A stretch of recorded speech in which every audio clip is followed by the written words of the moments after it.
8:32 de la mañana y ya están con nosotros Cristóbal Uneus, director de Data Science and Holster, y Claudio Alvarado, director del IES. ¿Va? No, estábamos hablando ahí, apareció una voz, se metió una vocecilla. Claudio Alvarado, director del Instituto de Estudios de la Sociedad del IES. Muy buenos días, ¿cómo les va, buenos muchachos? Días. ¿Qué tal? ¿Cómo están? Sorprendido, predecible, ¿cómo lo ven? Cristóbal Uneus. Una primera aproximación. Así. A ver, sorprendido no tanto de que haya ganado Jara. Del triunfo 30 puntos. No, de diferencia nunca lo pensé. Yo decía entre 1 millón y 1,5 millones. Estuvo más cerca al 1,5 millones. Es una baja participación comparado con la elección pasada. Había solo una primaria, quizás el clima electoral, que no haya habido 2 primarias, yo creo que puede haber influido. Pero una derrota abrumadora para el socialismo democrático y para el Frente Amplio. Y se abren interrogantes: ¿qué va a pasar con el socialismo democrático, la ADC, los candidatos presidenciales? Una derrota para el partido del presidente, ¿no es cierto? Esto era un régimen parlamentario. Y para el presidente también. Claro, para el presidente, ¿no es cierto? En un régimen parlamentario esto implicaría... En la caída del gobierno. Sí. La caída del gobierno, sí, claro, en el fondo. Entonces... y un poco lo que yo vi anoche, ¿no es cierto? Y yo creo que lo más probable que va a pasar es que no va a haber una autocrítica del socialismo democrático y van a decir, ya, bueno, pensemos en la elección presidencial, ¿no? No éramos tan distintos, sigamos nomás. Sí. Con la parlamentaria, sí. Claudio Alvarado. Cosa que es bien curiosa considerando que hace una semana la entonces candidata Toá subrayaba con fuerza de que ella no se imaginaba o no deseaba un gobierno conducido por el Partido Comunista, digamos. Las cosas cambian rápidamente. Bueno, pero estaba en la campaña. Claro. Y, a ver, varias cosas. Lo primero, yo coincido con Cristóbal en que no sorprende el triunfo de Janet Jara. Era un secreto prácticamente a voces. Nadie se atrevía a asegurarlo 100%, pero la verdad es que los distintos analistas, las encuestas que se filtraban y que no se conversaban en on, pero sí en off, todo apuntaba a un triunfo de la exministra Jara. Y la participación baja tampoco fue una gran sorpresa, porque la verdad es que, como le escuchaba ayer, este era un torneo entre puros candidatos de izquierda, una campaña sin centro, no tenía centro. La única persona de centro izquierda por trayectoria de Carolina Toá, cuyo itinerario en la última década tampoco entusiasma mucho a lo que uno llamaría el centro político, la centro izquierda más tradicional, el mundo más o menos nostálgico de Elwin, de Frey, incluso de Lago. Bueno, ¿por qué iba a ir a votar? ¿Por qué iba a ir a votar esa gente? A ver, Carolina Toá decía, convocamos menos gente a la que queríamos, pero si ¿cuándo marcó distancia? Ni con los indultos, cuando Landerreche le dio el pase de gol tampoco. O sea, yo creo que la baja participación confirma que uno de los legados del presidente Boric es haber reducido en primera instancia, después la segunda vuelta de la historia, pero en primera instancia el techo de la izquierda. Ahora, la pregunta es ¿cuánto la figura de Janet Jara logró captar también, ¿no es cierto?, y movilizar ciudadanía. Porque estamos haciendo, el mundo de la política hace el estudio de cuánta izquierda, cuánta derecha. Y lo malo, los errores que cometió, digamos, el socialismo democrático, la candidatura de Carolina Toá, pero cuando alguna gracia tiene... ¿Qué pasa con Jara? Con y lo el veo fenómeno. porque, por ejemplo, María José Naudón, que es una mujer muy aguda, dirige la Escuela de Gobierno de la Universidad Adolfo Ibáñez, dice, ojo, la derecha no puede minimizar a Jara, a pesar de ser comunista. Y lo digo porque muchos decían el socialismo democrático, no, una comunista, jamás. Ganó Kast. Pero yo no sé hoy día con la manera en que ganó ayer si termina siendo una candidata que puede ser amenazante, Cristóbal Uneus. ¿Cómo lo ves tú? ¿O no necesariamente? Yo lo veo súper difícil. Yo estoy de acuerdo con María José que no hay que minimizarla, pero yo lo veo difícil. Ella sacó una muy buena votación, sacó más votos que Jadwe, ¿no es cierto?, el 2021. Sí. Eso va a tener impacto en el PC.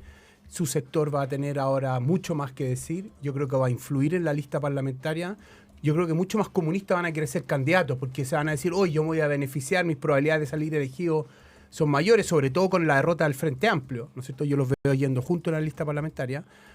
Pero ella sacó mucho menos votos, no solamente que el presidente Boric, sino también que Michelle Bachelet el 2013. Entonces, a ella le queda un trecho muy largo de capturar los votos del socialismo democrático y sectores más moderados de centro-izquierda. O sea, no se gana sin menos de 3 millones de votos, y creo que algo más, ¿cierto? O sea, tiene que lograr avanzar muchísimo yo incluso todavía. Me pregunto si ella va a pasar a segunda vuelta. Que se consolida la dupla germana, como se dice. Claro. Ahora, eso va a depender de dos cosas. Uno, ella tiene que ver cuánto va a querer arriesgar pasar el porcentaje de la prueba del primer plebiscito, el 38%. Yo veo eso como un primer techo, ¿no es cierto? Y 2, va a depender de lo bien o lo mal que la haga Evelyn Matei. Entonces, si ella pasa a segunda vuelta, va a ser una combinación de que ella sacó muchos votos y que Matei lo hizo muy mal. Claudio Alvarado. Coincido con María José Nodón, no hay que minimizar ni a Janet Jara ni a nadie. Además que, por supuesto que estos resultados se explican por una multitud de factores, y en el caso de la elección que tuvimos ayer, uno de los factores que incide es el carisma, la trayectoria de Janet Jara, en comparación con sus rivales de la primaria del oficialismo. Ella ciertamente destacó. Ahora, dicho eso, yo coincido con Cristóbal. Yo creo que, en general, el oficialismo, no es solo el comunismo, el oficialismo enfrenta una situación muy difícil desde antes de la primaria, y la baja participación, lo poco que convocaron, creo que lo confirma. ¿Cuánto puede crecer Janet Jara? Depende de los factores que decía Cristóbal, y también depende de si aparece o no aquel candidato que hace algún tiempo distintas personas vienen augurando, anticipando, da la impresión de que queda poco tiempo. Pero también es verdad que entre Evelyn Matei y Janet Jara, uno supondría que alguno de los candidatos que ya conocemos que están juntando firmas o que aún no ha revelado su disposición, podría captar algo de atención y de votación al último término. ¿Llenar ese centro, dices tú, que queda un poco desprotegido? Claro, porque en el fondo, ¿qué hace, pero por ahí ¿qué hace alguien? Lo pongo así. ¿Qué hace alguien que más o menos, con más o menos información, es de una sensibilidad cercana a lo que habría sido él, Winfrey, incluso Ricardo Lagos? En principio ese mundo no está cómodo con Janet Jara. ¿Qué hace? ¿Vota Evelyn Matei? ¿Busca algo distinto? Yo creo que hay espacio. Lo que pasa es que hay poco tiempo. Porque de hecho Lautaro Carmona lo dijo aquí, que ellos, y lo ha sostenido, esperan que esta coalición se amplíe, entendiendo que necesitan ampliarse hacia el centro, y que incluso la DC se pueda incluirse en una lista parlamentaria, etcétera. Ahí podría pasar algo, si es que, porque la DC está dividida. Ayer Alberto Undurraga, yo sé que la DC hoy día no es lo que era antes, pero igual representa lo que dices tú, ese mundo, y podría articular a esa sensibilidad del centro.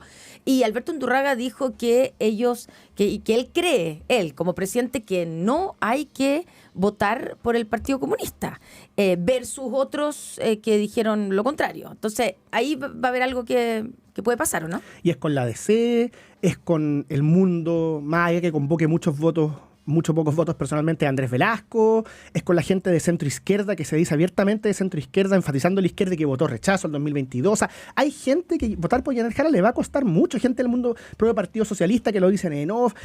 Yo creo que hay espacio para un candidato, hay poco tiempo, pero si hubiera un año por delante es evidente que aparecería alguien, Y si Claudio Rego no hubiera caído en desgracia, evidentemente sería el candidato, porque hay un espacio. Claro, pero no vayamos tan a lo que viene. Creo que estamos todavía a pocas horas de analizar lo que pasó, creo yo, porque todavía queda tanta agua, hay que ver cómo se posiciona Matei, Kast. ¿Qué creen usted que fue lo que pasó para que, por una parte, el socialismo democrático quedara convertido hoy en un vagón de cola, probablemente de estas tres izquierdas, y el Frente Amplio, que se sentía muy orgulloso de sí mismo y probablemente seguía como mostrándose como con mucha pachorra, que ha disminuido a un porcentaje muy pequeño? ¿Qué podemos analizar de eso?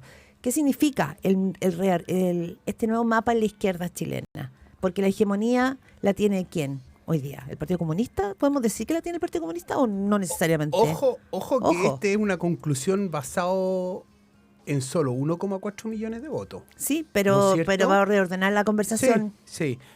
Yo no sé si la hegemonía la tiene el Partido Comunista, aumentó mucho su influencia. Y yo creo dos cosas. Uno, la marca del Frente Amplio no existe en términos presidenciales, es Boric. ¿No es cierto? El Frente Amplio hoy día es el presidente de la República. No se traspasaron los votos. No se traspasaron los votos. Puede ser que el resultado haya sido distinto si hubiera sido Bodanovich. No sabemos. Ahora, ojo, Jara ganó en Maipú. Sí. Entonces, ojo con... Viña del Mar también. Sí. Entonces, ojo con eso. Yo estaba recién calculando la correlación entre Jara y Jadwe, menos del 50%. Entonces, ahí también hay una... ¿Cómo menos del 50%? Que significa que en las comunas que le fue mejor a Jara, no le fue mejor a Jadwe el 2021. ¿Y qué significa eso? Eso significa que la composición de los votos es distinta. Ya. Jara apuntó quizá... Hay que mirar bien los datos, esperar los datos del CERVEL y todo. quizás a población más joven. El Frente Amplio votó por Jara. Eso parece ser evidente, ¿o no? Eso hay que verlo. Estoy tan seguro porque es muy parecido a la votación de Jadwe, sacó un poquito más. Hay que ver todavía. Yo no sé si el Frente Amplio simplemente se quedó en la casa porque Vinter no lo interpretó. Eso es como por el lado del Frente Amplio. Y para terminar rápido, el socialismo democrático, Toá fue una pésima candidata.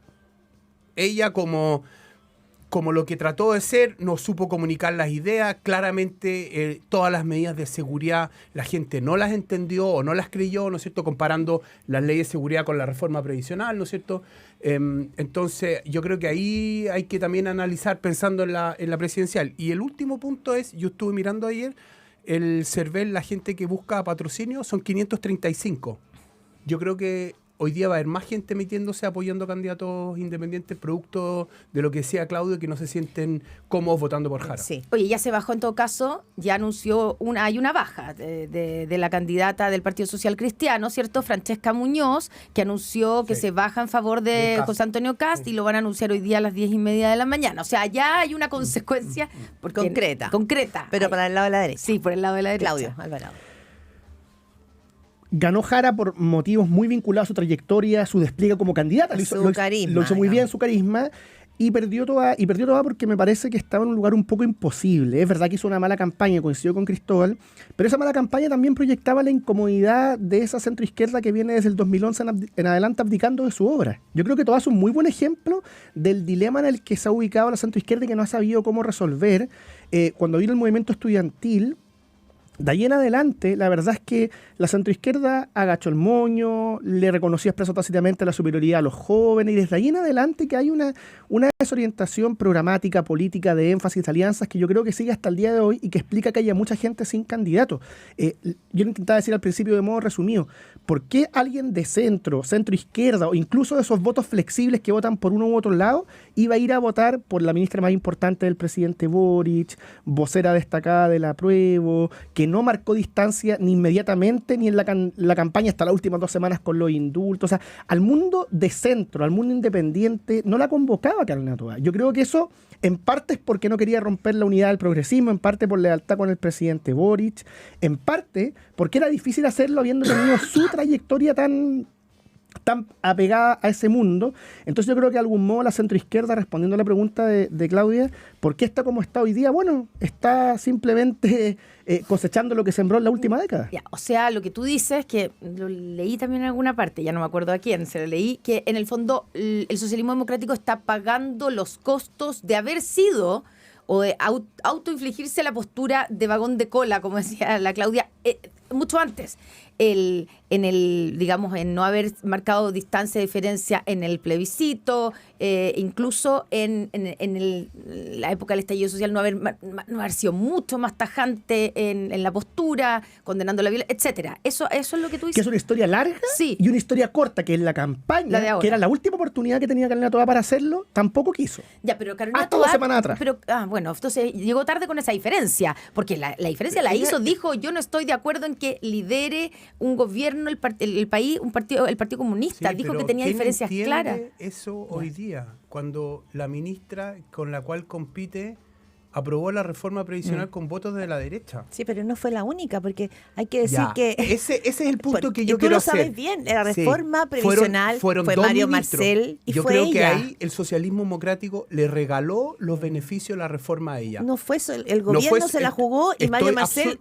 Me imagino que dibujó el mono. Jugó un rol clave, pero él no salió a promocionar la reforma de la misma fuerza que ella y por lo tanto le regaló los beneficios de la reforma previsional, ¿no es cierto?, a Janet Jara. Obviamente ella no lo hizo solo, fue muy importante Mario Marcel, pero ahí el socialismo democrático implícitamente no tomó ese factor en consideración.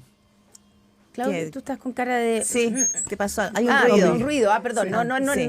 ¿No te hizo ruido el argumento de Cristóbal? Yo también. Yo dije, realmente está como incómodo con tu argumento. Pero parece que fueron solo los míos. Efectivamente, yo coincido con Cristóbal en que en que dentro de la historia corta, lo que incide en este proceso en la última hora, bueno, el socialismo democrático tampoco hizo muchos esfuerzos por capitalizar aquello que podía, pero la verdad es que también era difícil, porque esto no es solo personal de Carolina Toá, o sea, su propia trayectoria del último tiempo también condensa una desorientación que el socialismo democrático yo creo que está viviendo desde hace mucho rato.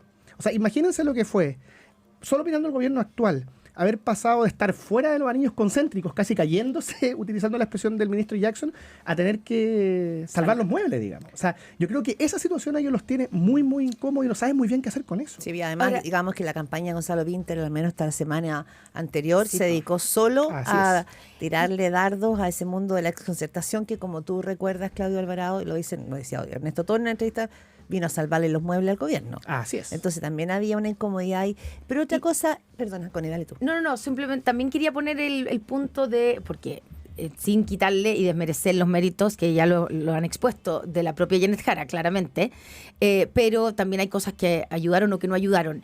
Habría sido distinto, no tenemos el contrafactual, si Michelle Bachelet, por ejemplo, hubiera apoyado de frente a Carolina Toá, que algo que ella no quiso hacer, pese a que ella es militante del Partido Socialista y la candidata de ese partido era Carolina Toá, hubiera sido distinto que, digamos, que Paulina Bodanovich no se hubiera levantado como candidata del PS y le hubieran dado su apoyo desde el comienzo a Carolina Toá, o no, igual no le habría dado. Yo creo que el efecto Michelle Bachelet ya lo vimos con Paula Narváez, lo vimos con el Apruebo, yo creo que está hoy día mucho más reducido. Como tú dices, no tenemos el contrafactual, yo creo que no habría impactado mucho en la diferencia de votos es demasiado grande. Y yo creo que eso es un factor a considerar pensando hacia adelante, ¿no es cierto? Eso. Hay un punto, hacemos todo este análisis desde el concepto de la política. Y a lo mejor a lo mejor nos cuesta ver que esto no tuvo tanto de política. Lo dice Carlos Peña en una entrevista del País hoy día y lo dice en su columna, porque me parece interesante registrar, porque no sé si les pasó, pero conversando con gente como que no está ligada a la política, querían votar por Jara, pero no por una idea, era porque la reforma, porque le parecían cercana. No era porque era comunista o no era comunista. Y Carlos Peña dice, la victoria de Jara no es el triunfo de una ideología, sino la prueba de que la personalidad y el carisma importan en política y que por eso podría ser muy competitiva frente a la derecha. Bueno, y que dice también que el gobierno de Boric queda, digamos, sumido en un enorme fracaso. Pero capaz que a lo mejor el fenómeno, Jara habría que leerlo en otra clave. Porque el Partido Comunista la va a querer llevar a su doctrina. Sin duda que ella es más que la ideología. El carisma de ella jugó un factor, yo creo que muy importante, pero ella sacó solo 800.000 votos, no 2 millones de votos. Ya, ese es un punto clave. Es un punto clave en el sentido de que su ideología igual es un tope, es un techo, ¿no es cierto? Entonces, ojo con eso. Yo creo que ella va a hacer una buena campaña, pero ella tiene un techo que tiene que ver cómo lo va a romper. ¿Claudio? Coincido. Desde luego que su personalidad, su carisma, todos los atributos personales de ella relucieron en una campaña, pero que era dentro del mundo de la izquierda, en la cual, digamos, el resultado es que 1 de cada 10 chilenos solamente fue a votar, digamos. Entonces, hay que ver cómo se proyecta eso a una campaña en la cual, como toda elección, por más desafección que haya con la política, van a influir las variables propias de las discusiones políticas. Va a resurgir su polera con el perro matapaco, va a resurgir no solo su comunismo, también su cercanía al oficialismo. O sea, yo creo que hay un techo, como decía Cristóbal, que calza más o menos matemáticamente entre lo que fue la prueba del 2022 y la aprobación permanente del presidente Boric, que es pensar, digamos, es difícil para ese mundo pensar cómo lo rompe de cara a una hipotética segunda vuelta. No es imposible, porque en política nunca nada está todo dicho, pero sí es difícil, y entonces yo creo que con la personalidad no basta para ser presidente. El carisma, el talento personal es un dato muy relevante, pero hay que preguntarse cómo ella lograría sortear todos esos obstáculos que efectivamente tiene. Oye, nos quedan pocos minutos, pero también es importante ver cómo las reacciones que tuvieron desde la derecha, los otros candidatos. Johannes Kaiser salió rápidamente a hacer un punto de prensa fuertísimo, diciendo que es un peligro que gane el Partido Comunista, que no cree en la democracia, que ha matado a millones de personas, cristianos ortodoxos en el mundo, etcétera. Evelyn Matei aparece en un punto de prensa rodeada de mujeres, se entiende el guiño, las mujeres, ayer estaban de moda, digamos, pero no nombra a Jara. No se entendió muy bien qué es lo que quiso hacer. Y José Antonio Kast guarda silencio y anuncia que va a hablar hoy día a las 10:30 de la mañana, además sumando un apoyo de una candidata que se baja. Y una cadena pésima vamos a decirlo. Es una cadena que es anterior al resultado de ayer, pero para Evelyn Matei es realmente mala. Aparece empatada con Franco Parisi y cayendo 9 puntos. Cristóbal. El Kast del 2025 es muy distinto al Kast del 2021. ¿No es ya, ¿recargado o...? 1, recargado. 2, yo creo que él aprendió 2 lecciones. Los temas de la campaña 2021, sobre todo su discurso antimujer, ¿no es cierto? Y yo creo que él también aprendió el fracaso del segundo proceso constitucional, ¿no es cierto? Que se fue al extremo, él pensó que él lo tenía todo, ¿no es cierto? Y eso lo hemos visto reflejado en distintas ocasiones, y lo de ayer es una confirmación de que él está pensando en la elección de noviembre, sabe que viene una carrera larga, él está en una actitud mucho más propositiva, ¿no es cierto?